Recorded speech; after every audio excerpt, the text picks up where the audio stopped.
Buenos días, os damos la bienvenida una vez más a una entrevista de Conversaciones, una iniciativa de Brandok con la colaboración de Caja Rural de Navarra. Nuestro objetivo con la iniciativa Conversaciones es poner en valor el poder de la buena comunicación en todos los ámbitos. Y lo hacemos con entrevistas, con foros, con posts. Hoy nos acompaña María Beunza, CEO de Human y partner de Happening. Buenos días, María. Buenos días. Muchas gracias por estar con nosotros y compartir tu tiempo. Muchas gracias a vosotros por creer que mi tiempo y lo que conozco va a ser de utilidad. Me parece una iniciativa fantástica. Estupendo, muchas gracias. Vamos a presentar a María. Ella desde hace más de 10 años es partner de Happening, una consultora que ayuda a las empresas a innovar de manera recurrente y organizada. Y además es presidenta de la asociación Innovactoras. Además, desde hace 2 años es CEO de Human Aplicaciones Humanas con Inteligencia Artificial, una compañía que ofrece evaluaciones inmediatas de personalidad y competencias socioemocionales. Además, combina su profesión con la docencia en la Universidad de Navarra. Es correcto, ¿verdad, María? Así es, sí, estoy entretenida. Sí, ya vemos, ya vemos. En esta conversación que vamos a mantener, vamos a hablar de innovación, vamos a hablar de inteligencia artificial, vamos a hablar de la educación STEM y las mujeres y de cómo se puede mejorar la comunicación en todos estos ámbitos. Así que empezamos, María, empezamos. Lo primero que queremos saber es qué es Human y qué servicios ofrece. Bueno, Human es una empresa, comenzó como un proyecto de I+D y es empresa desde el 2021 y es una empresa que trabaja con modelos de inteligencia artificial que hemos desarrollado para, a partir del lenguaje natural de una persona, ofrecer informes de competencias socioemocionales, estas soft skills, ¿no? que tanto oímos en todas partes, y de personalidad de una manera inmediata. Es decir, analizamos un texto o una transcripción de voz y directamente obtenemos un informe con valoraciones normativas, con recomendaciones, con fortalezas, con áreas de mejora. Entonces, este proyecto comenzó trabajándose sobre todo en el ámbito educativo, con colegios, y ahora ya, bueno, pues es una empresa que trabaja con colegios, con empresas, con servicios de empleo, con salud mental y con centros de educación deportiva, ¿no? Estamos trabajando con algún club de fútbol. Ajá. Muy interesante. ¿Qué mejoras ofrece la inteligencia artificial en estos procesos respecto a los test de personalidad tradicionales o cómo se venían haciendo las cosas hasta ahora? Son muchas desde el punto de vista del profesional que los utiliza. Nosotros trabajamos con organizaciones, no es para el usuario final. Entonces, primero, ganas muchísimo tiempo. Segundo, cuando tú contestas a un test, lo haces desde tu percepción y tu conocimiento. Vamos a suponer que todos tuviéramos un conocimiento alto de nosotros mismos, no siempre sucede, ¿eh? Y luego vamos a suponer también que contestamos a los test fenomenal sin pensar en que lo que respondemos es lo que la otra persona quiere ver, ¿no? Nadie en una entrevista de selección, por ejemplo, dice que trabaja mal en equipo. Esto no va a pasar, ¿no? Entonces, lo cierto es que a partir de un texto sobre cualquier temática, sí que podemos conocer ese tipo de cosas. Esto está basado en la psicolingüística, en el procesamiento del lenguaje natural y en el aprendizaje máquina, ¿no? El machine learning que se dice. Entonces, lo que nosotros hacemos es asistir a los profesionales para que tengan un mejor conocimiento, para que puedan hacer sus planes de trabajo, de prevención, de desarrollo y que sea de una manera automática, ¿no? A golpe de botón, una vez que disponen del texto de la persona que van a valorar. Entiendo entonces que con la inteligencia artificial los resultados son igual de certeros, pero el proceso es mucho más sencillo y más ágil. Es más sencillo, es más rápido, es en principio más objetivo, está menos sesgado, ¿no? Por el autoconocimiento, por el sesgo de deseabilidad social que se llama, y desde luego es mucho más inmediato, ¿no? Mucho más rápido y además más barato, claro. Hablando de sesgos, que es un tema que también se está hablando mucho, Sí.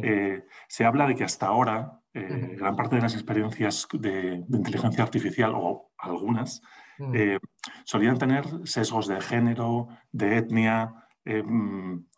¿Cómo se resuelve esto?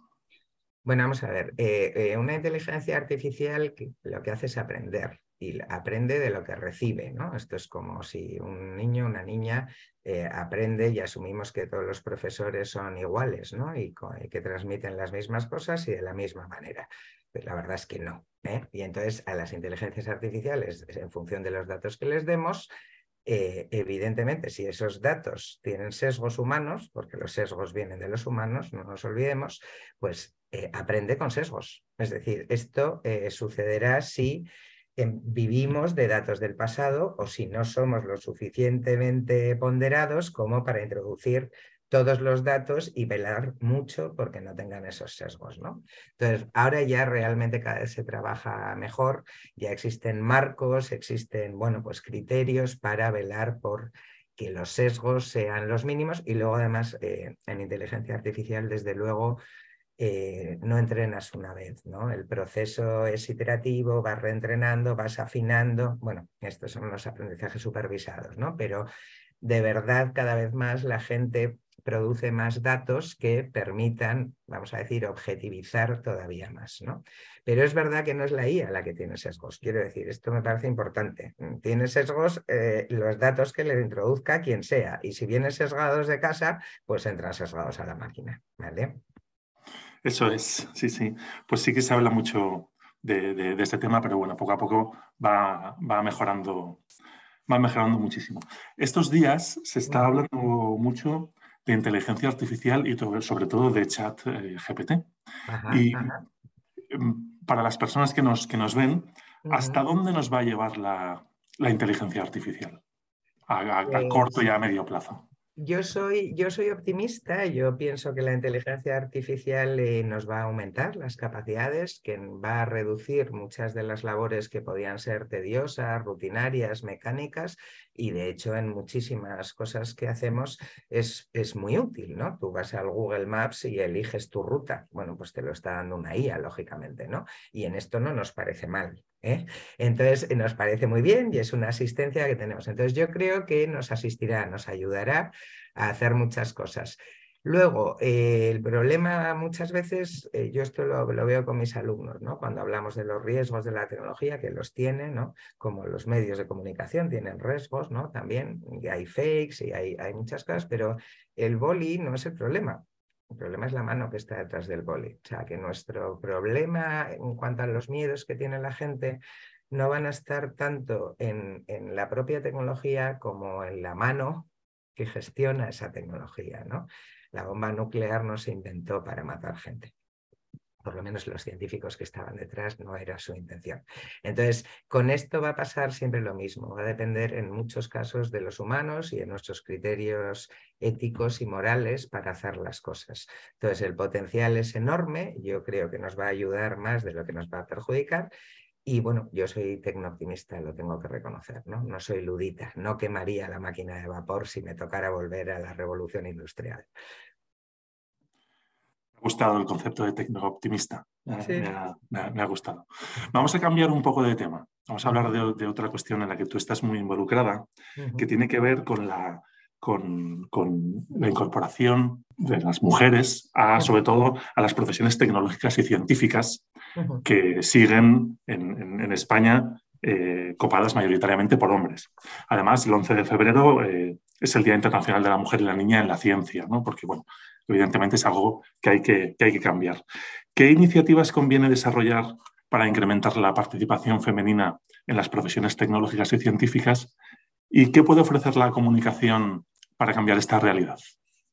Bueno, pues fíjate que te voy a trasladar un ejemplo muy gráfico que se comentó el otro día. Justamente para celebrar el 11F, desde Innovactoras cada año lanzamos unos premios para Innovactoras mayores de 18, para más pequeñitas, 14 a 18, y para centros educativos. Y además colabora Caja Rural, fíjate, como en este espacio, ¿no? Y lo cierto es que cuando hicimos la presentación y la rueda de prensa para lanzar los premios el viernes, una de las cosas que nos trasladaba, uno de los ejemplos que nos trasladaba la directora general de innovación del Gobierno de Navarra, es que había habido un bajón bastante importante en el momento en que informática comenzó a llamarse ingeniería. Entonces, fíjate si es importante los términos, ¿no?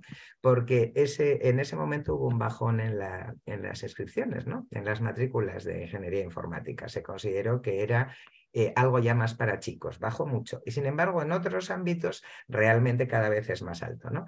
Entonces, ¿qué hacemos nosotras? Digo, por lo que puedo aportar, por lo que nosotras hemos hecho, lo que hacemos es visibilizar a personas de hoy, pues yo cuando pregunto por mujeres innovadoras, todo el mundo vuelve a Marie Curie y yo la respeto y la admiro muchísimo, pero es que ya no está aquí, ¿no? Para enseñarnos a innovar hoy. Y entonces nosotros lo que hemos hecho es visibilizar y además conectar entre ellas, que tienen sinergias fantásticas, a mujeres que están innovando hoy, en distintos ámbitos: ciencia, tecnología, educación, sociedad. O sea, ampliamos un poquito más lo de las STEM, para que también tenga la A de artísticas y humanidades.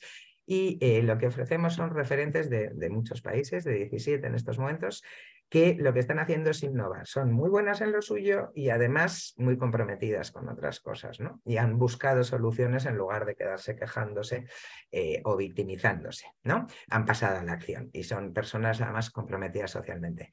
Y esto está basado también en multitud de estudios que demuestran que muchas veces el hecho de tener referentes cercanos que te demuestren que algo se puede hacer, hace que tú te animes a hacerlo. Es decir, si alguien ve en su casa que se puede emprender, es más fácil que no tenga miedo a emprender, ¿vale? Y entonces pasa lo mismo con las innovadoras. Entonces, ¿qué sucede? Pues que el hecho de ver esos referentes y el hecho de poder interactuar con ellas, de conocer sus proyectos, de conocer sus resultados y ver que además están ahí para ayudarte, pues hace que se anime la gente a hacerlo, ¿no? Al final, nuestro lema es, bueno, pues las palabras convencen, pero el ejemplo arrastra, ¿no? Entonces, hay que comunicar, hay que difundir, pero bueno, hay que predicar con el ejemplo, ¿no?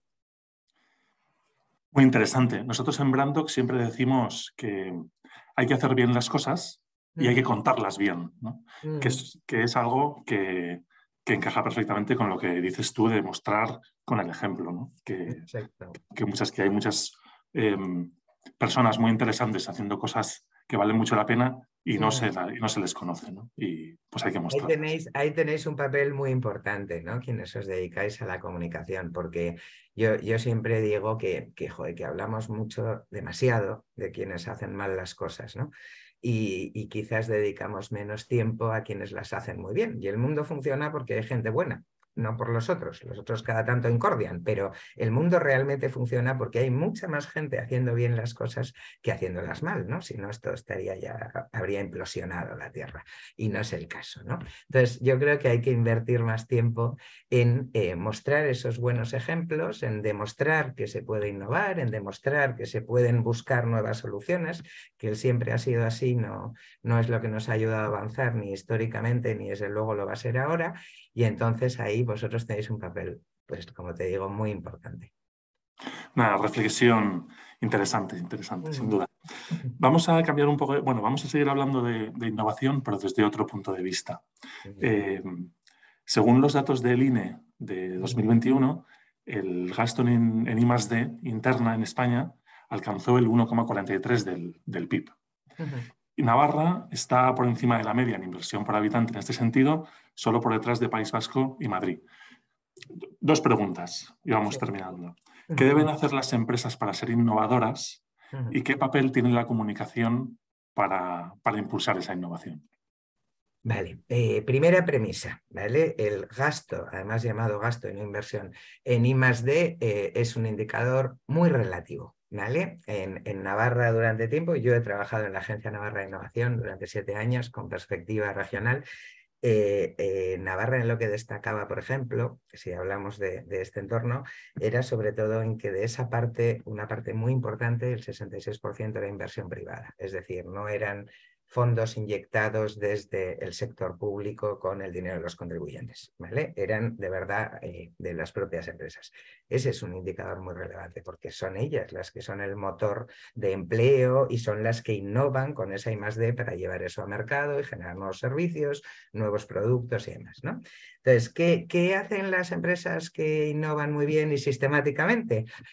que de hecho hay múltiples estudios, ¿no? El IES, por ejemplo, durante más de 18 años siguió a miles de empresas en España, pymes y demás, y demostró que aquellas que innovan, y además reiteradamente, tienen márgenes mucho más altos, ¿no? Bueno, esto da para mucho rato, pero realmente lo que hacen las empresas que innovan es estar bien conectadas a su contexto, vigilar, ver qué pasa, tener alianzas, tener aliados, colaborar con los centros de investigación, de desarrollo y de innovación en muchos casos. Luego lo que hacen es organizarse bien por dentro para que la innovación fluya, ¿eh?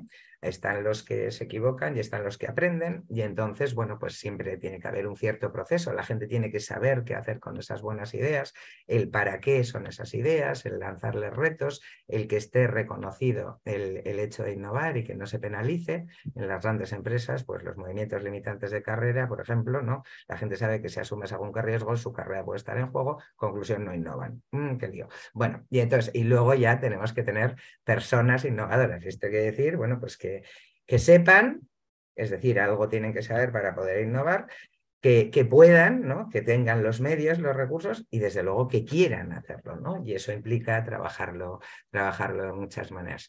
Lo cierto es que a innovar se aprende innovando, ¿no? En su día con mi socia, con Belén, en Happening, vimos que era tal la necesidad de ese tipo de ayudas que hicimos una guía para pymes, ¿eh? Un libro, novelado, con una analogía, con una nave espacial, para trabajar todo eso y ofrecer herramientas y ejemplos y que las empresas que no están tan familiarizadas con este tipo de cosas pudieran verlo como un proceso natural. No sé si te he respondido, Alex. Sí, perfectamente. Me gusta mucho el mensaje, ¿no? De a innovar se aprende innovando, ¿no? Eso es, Y eso es. yo Eso creo que es. es un buen mensaje para finalizar esta conversación. Uh-huh. Así que nada, María, muchas gracias por tu participación y estaríamos hablando horas, la verdad, porque Sí, pues son temas muy importantes. son temas que dan para ensanchar y para profundizar mucho, sí, sí. Estupendo, pues muchas gracias de nuevo por tu participación Gracias a vosotros. y a todos a quienes nos estáis viendo. Muchas gracias por estar ahí y os esperamos en la siguiente entrevista de Conversaciones. Un saludo.